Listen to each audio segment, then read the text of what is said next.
لله رب العالمين والعاقبة للمتقين والصلاة والسلام على أشرف الأنبياء والمرسلين وعلى آله وصحبه أجمعين اما بعد درود پاک نذرانہ پیش کیجئے صلی اللہ علی النبی الأمی وآلہ صلی اللہ علیہ وسلم صلاة وسلاما علیک یا سیدی یا حبیبی یا رسول اللہ صلی اللہ تعالی علیہ وآلہ وسلم۔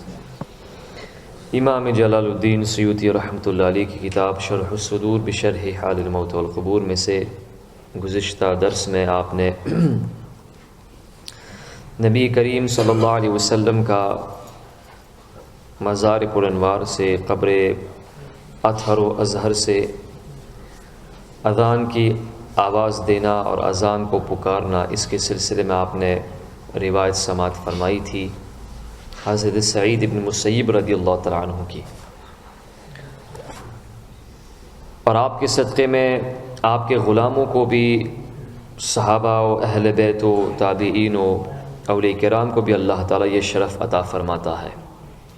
چنانچہ یہاں پر امام سیوطی رحمۃ اللہ علیہ روایت نقل فرماتے ہیں کہ سید یحییٰ بن معین رحمۃ اللہ علیہ فرماتے ہیں کہ ایک غور کن نے مجھے بتایا، قبر کھودنے والے نے مجھے بتایا کہ میں نے ان قبروں میں سے جو سب سے عجیب چیز دیکھی وہ یہ تھی کہ میں نے ایک قبر سے کڑاہنے کی آواز سنی جیسے مریض کڑاہتا ہے، اور ایک قبر ایسی دیکھی کہ جب مؤذن اذان دیتا تو قبر والا قبر سے اذان کا جواب دیتا۔ یعنی انہی قبروں میں نے ایک قبر ایسی دیکھی کہ جب میں اذان دیتا یا جب مؤذن اذان دیتا تو انہی قبروں میں سے کوئی قبر والا اذان کا جواب دیتا۔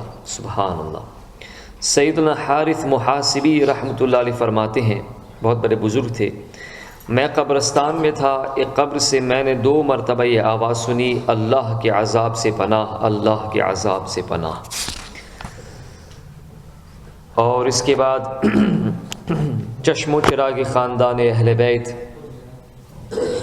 حضور سید الشہداء شہیدی کربلا امام حسین رضی اللہ تعالیٰ عنہ کا واقعہ یہاں پر وہ ذکر فرماتے ہیں کہ سیدنا منہال ابن عمر رحمۃ اللہ علیہ فرماتے ہیں کہ خدا کی قسم میں نے حضرت سیدنا امام حسین رضی اللہ تعالیٰ عنہ وارضاہ کا سر مبارک دیکھا جب اسے اٹھا کر لے جایا جا رہا تھا۔ اس وقت میں دمشق میں تھا، ایک شخص آگے آگے سورہ کہف کی تلاوت کر رہا تھا۔ جب وہ اس آیت مبارکہ پر پہنچا، ام حسبت ان اصحاب الکہف والرقیم كانوا من آیاتنا عجبا، کیا تمہیں معلوم ہوا کہ پہاڑ کی کوہ اور جنگل کے کنارے والے ہماری ایک عجیب نشانی تھے؟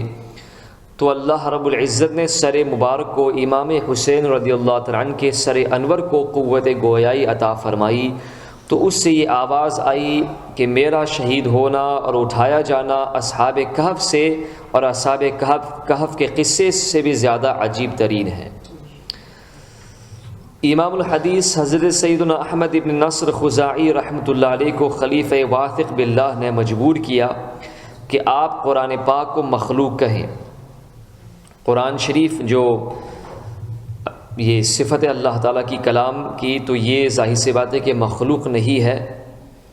ہاں، یہ جو قرآن شریف ہمارے سامنے چھپا ہوا ہے تو چھپے ہوئے حروف، یہ تو ظاہر سی بات یہ مخلوق ہے، لیکن جو اللہ تعالیٰ کی صفت قدیمہ ہے کلام، وہ تو مخلوق نہیں ہے، اور ایسا کہنے والا دائرہ اسلام سے خارج ہو جاتا ہے۔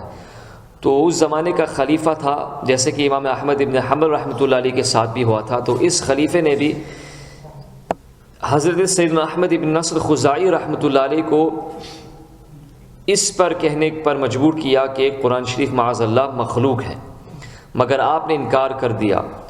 تو خلیفے نے آپ کی گردن اڑا دی، آپ کو شہید کر دیا، اور آپ کا سر بغداد شریف میں لٹکا کر ایک شخص کو مقرر کر دیا کہ وہ نیزے کے ساتھ آپ کے سر کو قبلے سے پھیرتا رہے، قبلے کے ڈائریکشن سے آپ کے سر مبارک کو پھیر دے۔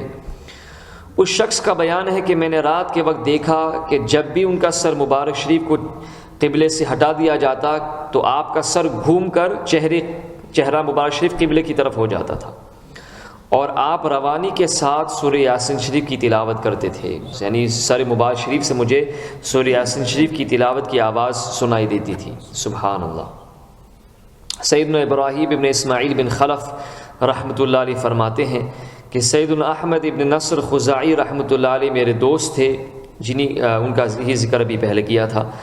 جب انہیں سخت آزمائش میں ڈالے جانے کے بعد سولی دی گئی تو مجھے خبر ملی کہ ان کا سر تلاوت قرآن کر رہا تھا۔ چنانچہ میں نے سر کے پاس رات گزارنے کا فیصلہ کیا۔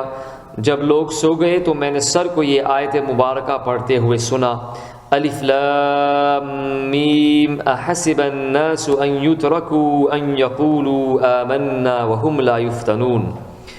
کیا لوگ اس گھمنڈ میں ہیں کہ اتنی بات پر چھوڑ دیے جائیں گے کہ کہیں ہم ایمان لائے اور ان کی آزمائش نہیں ہوگی؟ یقیناً آزمائش ہوگی۔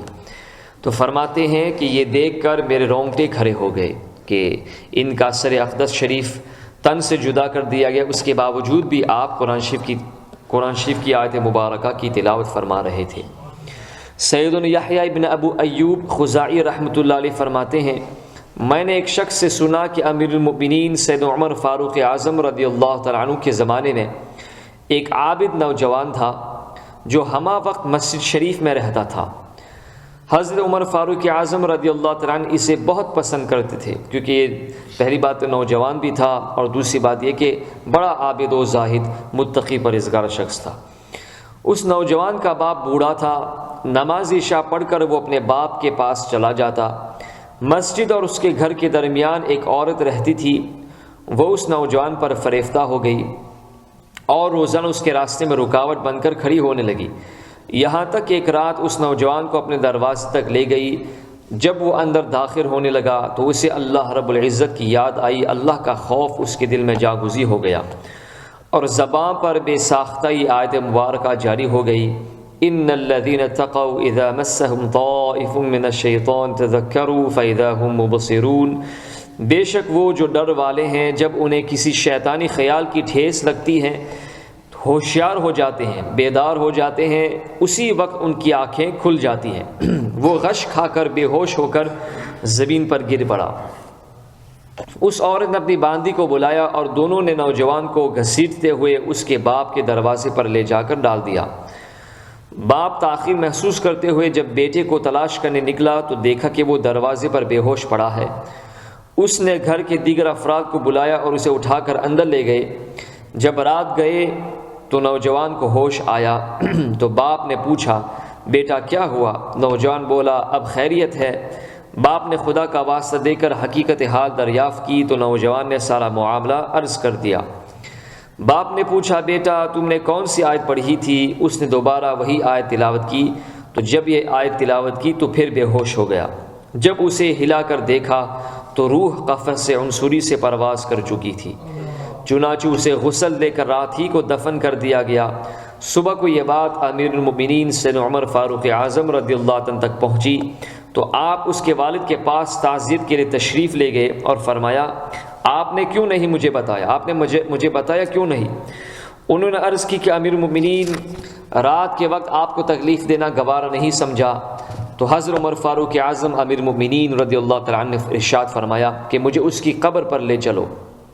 چنانچہ آپ چند افراد کے ساتھ اس کی قبر پر پہنچے اور فرمائے کہ اے فلاں، وَلِمَنْ خَافَ مَقَامَ رَبِّهِ جَنَّتَانِ، یعنی جو اپنے رب کے حضور کھڑے ہونے سے ڈرے اس کے لیے صرف ایک جنت نہیں بلکہ 2 جنتیں ہیں۔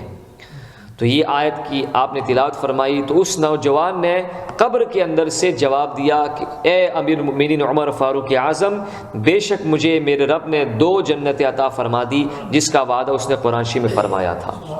تو اللہ تعالی ہم سب کو اپنی قبر کی تیاری کرنے کی توفیق عطا فرمائے، موت آنے سے پہلے اللہ تعالی توبہ نصوحہ کی ہم سب کو توفیق عطا فرمائے۔ صلی اللہ علیہ نبی الامی